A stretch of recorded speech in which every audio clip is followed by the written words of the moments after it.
Bienvenue à la Mediabox. Frédéric Reiss, vous êtes là pour parler de votre rapport sur le contrôle de la communication en ligne. Quelles sont vos craintes, tout simplement? Écoutez, moi je suis content de présenter ce rapport parce que c'est un sujet sur lequel j'ai travaillé à de nombreuses reprises, notamment tout ce qui concerne les messages de haine sur Internet, et ce sont des choses qui me préoccupent beaucoup.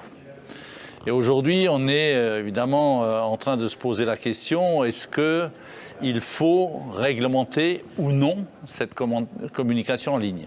Parce qu'elle est indispensable, tout le monde le sait, pour tout le monde veut faire connaître ou même se faire connaître.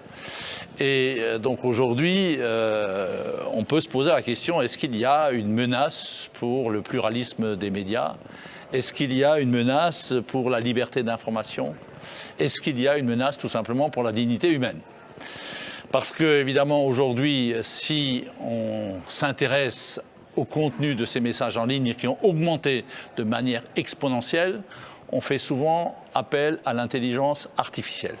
Et là, nous serons devant un grand point d'interrogation parce que cette intelligence artificielle est indispensable vu le nombre d'informations à traiter.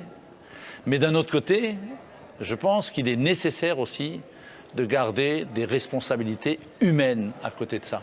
Et ça, c'est le message principal qu'il y aura dans ce rapport. Et quels sont les moyens qu'on peut utiliser pour assurer le pluralisme des médias et la liberté d'information?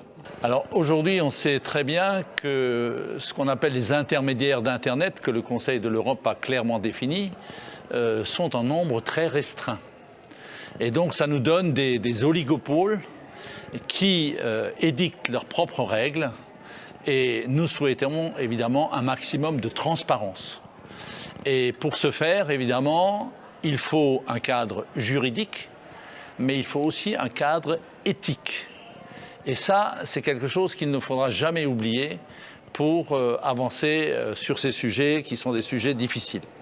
Alors, donc moi je pense que, et c'est une de mes préconisations dans le projet de résolution, qu'il faut évidemment faire appel à des systèmes automatisés, c'est nécessaire, mais il faut qu'il y ait toujours une possibilité de contrôle. Et si on pouvait augmenter le nombre d'acteurs sur Internet sur ces sujets-là, à mon avis, ce serait une garantie d'une meilleure responsabilité de tout le monde.